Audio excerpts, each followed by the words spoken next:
Glorious. No, I won't give in till I'm victorious. And I will defend, I will defend.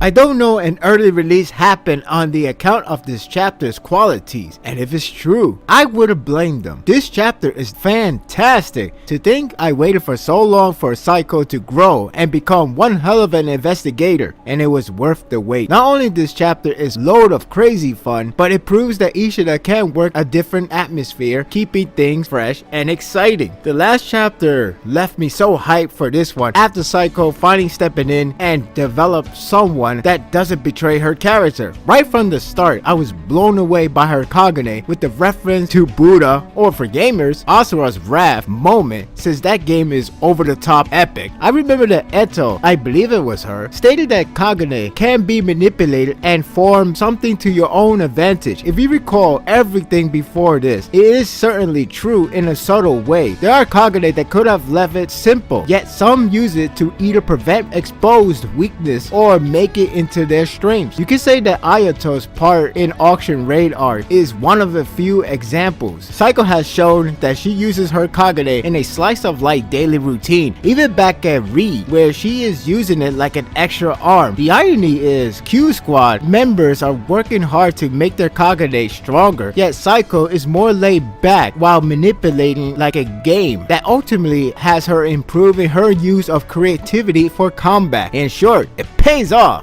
to be a NEET. She has used it for a one giant hit maneuver, but there was a moment that she has done in a much smaller scale, which had me thinking that there's more to her. What stops her is fear and discouragement. She fought Noro, who was a monster that no one could have killed, and fought a friend that she didn't want to attack at all. Basically, to fight without getting too involved, combat like a hit and missile attack, and that's all she needed to do. However, this is the first time that she is placed in a position in command. She finally steps in and takes the matter into her own hands, and it was glorious. The action is a lot of fun, thrilling, and satisfying.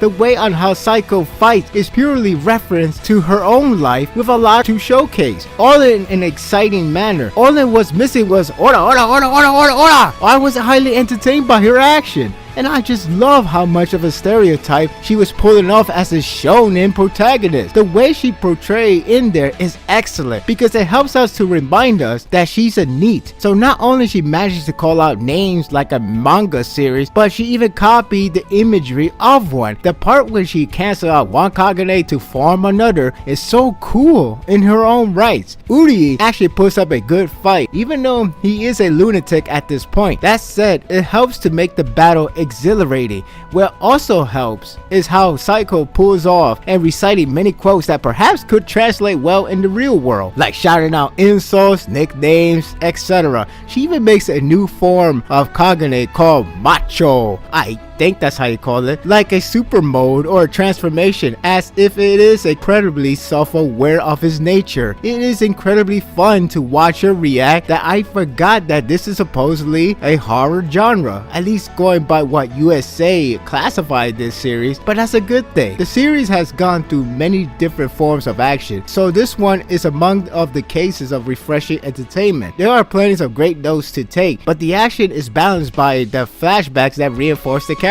mainly on Saiko. It's pretty amusing to see where she gathers the influence to create different design of Kagane. The macho form comes from Uri working out daily. Instead of working out on her own muscle, why not create one out of Kagane? That pause by Uri is funny though. It also adds more to her when Hisao recalls the time of watching her playing with her Kagane like a toolkit. The fact she manages to replicate the design from a fictional image stands out a lot. Hisao, who admires intelligence, grown deeply fond of Saiko, even though calling her genius with her mindset of a child doesn't compute, but I digress. Towards the end, there's a subtle sentimental moment that got me on and praised it for a stronger characterization. Uri practically is in Kagaja mode, that he begins to shout out his inner turmoil, and one is in fact about Sasaki. I was hoping that he was going to get called up again for his character, and this really got me feeling bad for him.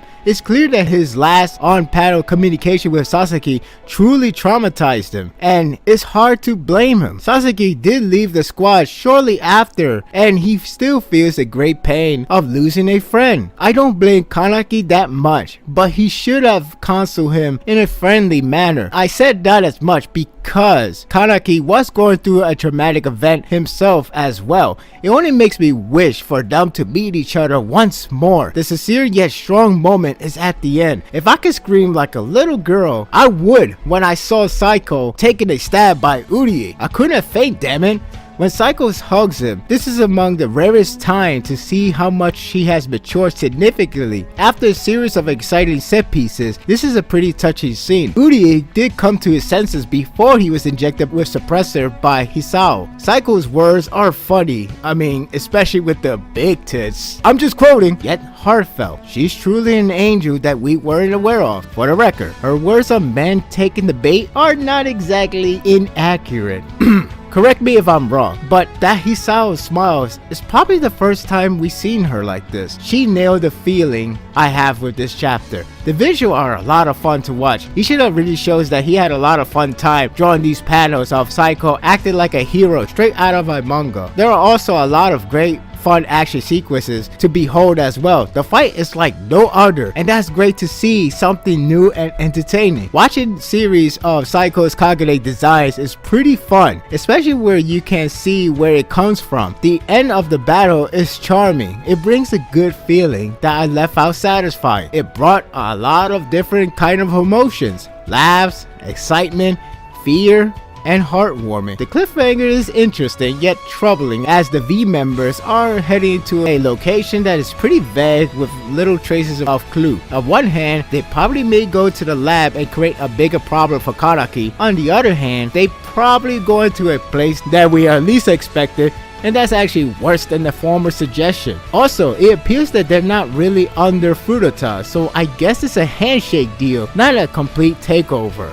I had a blast with this chapter, and if it was made for Saiko to be more than great, mission accomplished. This is a glorious chapter for a character who can be considered glorious. I'm giving this chapter a 10. Unfriggin' believable.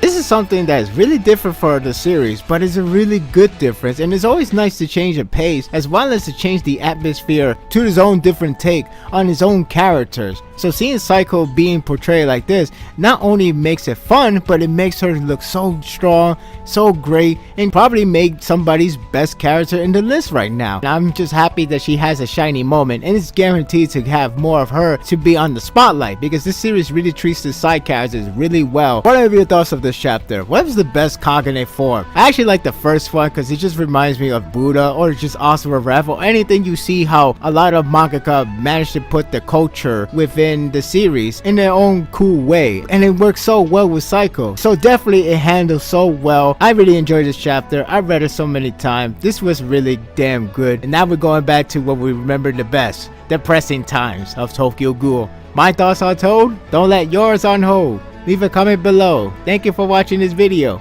If you like this and want more of this, subscribe to my channel and my world will be yours to stay. Until next time, take care.